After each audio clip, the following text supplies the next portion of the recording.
quickly realized that I'm not tall enough to see in those windows.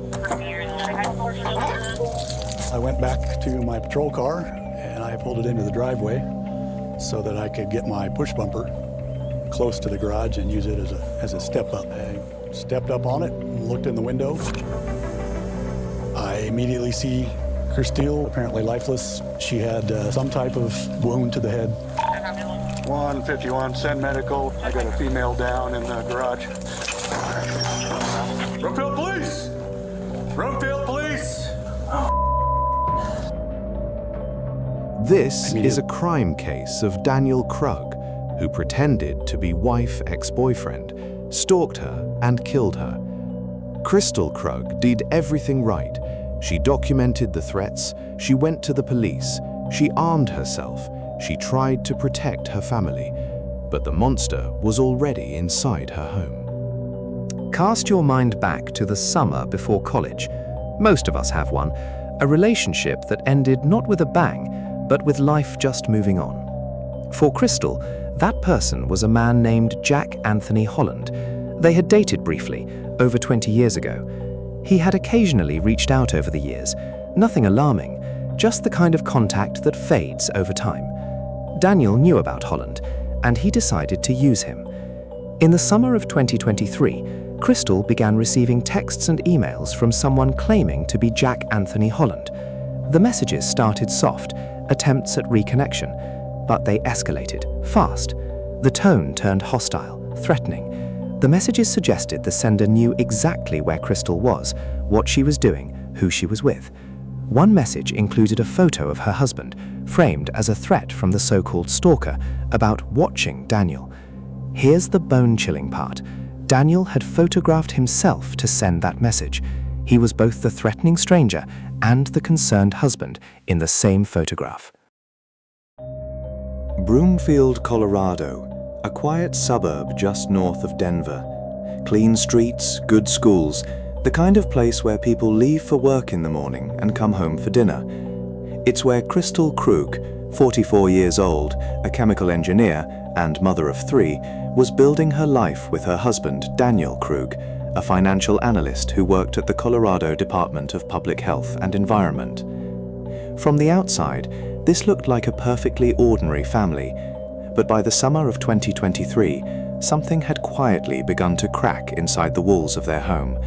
And by December 14th, 2023, Kristil Krug would be dead, struck in the head with a blunt object and stabbed in the heart, in her own garage, by the one person she had trusted with everything. Check for any signs of life at that point. Does she have a pulse? She does not. 151. I immediately started CPR. There was a stab wound on her chest. Kristil and Daniel Krug met, fell in love and married in 2007. They had 3 children together. By all accounts, Kristil was sharp, organized, and deeply devoted to her family. She was the kind of person who made spreadsheets for fun, and we'll come back to that. And she took her responsibilities seriously, both as a mother and as a professional. I said, "That's my daughter." She came running up to me and said, "Kristil is dead." Daniel Krug worked as a financial analyst for the state of Colorado. Stable job, government salary. On paper, a reliable, unremarkable man. But prosecutors would later paint a very different portrait, a man obsessed with control and willing to architect an entirely fake reality to hold on to it. By 2023, the marriage was falling apart. The exact nature of their troubles wasn't laid out in full detail publicly, but prosecutors argued the motive clearly. Daniel did not want to lose Kristil, and rather than accept that, he made a decision that is almost incomprehensible in its calculation. He decided to become her worst nightmare, so he could then become her savior. Let's sit with what Kristil's daily life looked like in those final months of 2023. She believed a deranged ex-boyfriend from her past had found her, that he knew her address, her schedule, her children's faces. Police were monitoring the situation so closely, they even went undercover and surveilled the family. Kristil had applied for and received a concealed carry permit. She was taking firearm safety classes. She was, by every measure, doing everything right to protect herself and her family. Meanwhile, Daniel was playing the role of the caring, devoted husband standing by her side, the man fighting the fake threat he had invented himself. Prosecutors described his plan as an attempt to play puppet master, to terrorize Kristil into fear and dependence, and then emerge as her protector, drawing them back together against a common enemy. It is a form of psychological manipulation so complete, so total, that it's almost difficult to process. But at some point, and investigators believe this was when Daniel realized the plan wasn't working, that Kristil was not being drawn back to him, that the marriage was still ending, the plan changed, from control her to end her. Kristil, being the organized person she was, didn't just panic.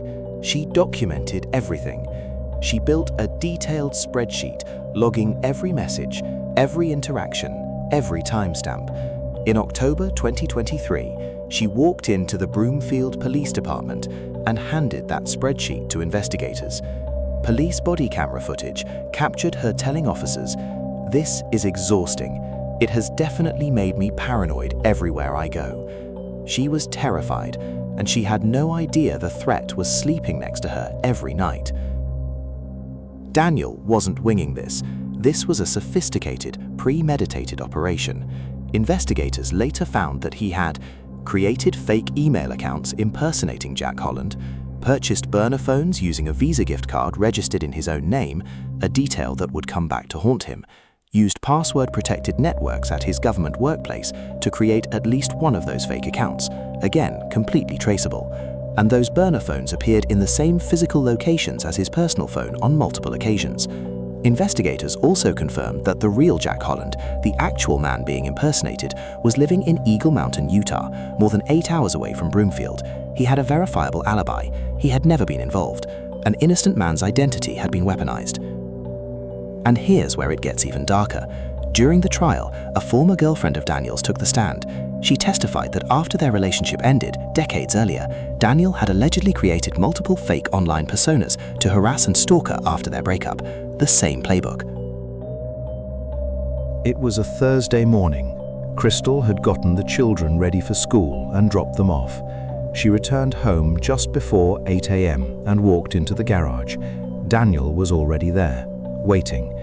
He ambushed her from behind, striking her in the head multiple times with a blunt object. Then he stabbed her in the heart. What followed was a calculated, methodical cover-up. At 8:15 a.m., he used Kristil's phone to disable their home security system. He covered the family's doorbell camera with blue masking tape taken from a kitchen drawer.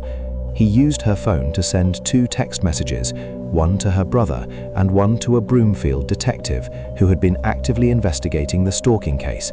Both messages falsely implied Kristil had been unfaithful, an apparent attempt to muddy the waters, redirect suspicion, and introduce doubt. Then he called the police on the non-emergency line, his voice calm, his words measured. Hi there, my name is Dan Krug. My wife isn't responding to text messages or phone calls. Thus, we have both been targeted by a stalker.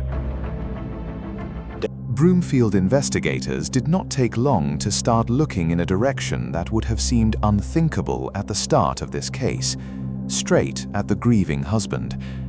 The digital forensics were damning. At least one of the fake Jack Holland email accounts was created on a password-protected network at Daniel's own government workplace. The burner phones used in the harassment campaign were purchased with a Visa gift card registered to Daniel Krug. Cell tower data placed those burner phones in the exact same locations as Daniel's personal phone, multiple times. And the real Jack Holland, confirmed in Utah, innocent, with an alibi. Every thread they pulled led straight back to Daniel. The puppet master had left his fingerprints all over the strings. He was arrested. He pleaded not guilty. Continues, and if you were watching these facts unfold in front of you in a movie, what would you say happened? There has to be someone. Desperate plea. Might as well. He children's mother for Christmas. They're never gonna get over that. I don't care if you capture them. I don't care if you kill them. Find them. Don't just assume it's me. The horrifying case of Kristil Krug is one of the heartfelt murder, but it was brought to justice, having the horrible man locked up behind bars for life.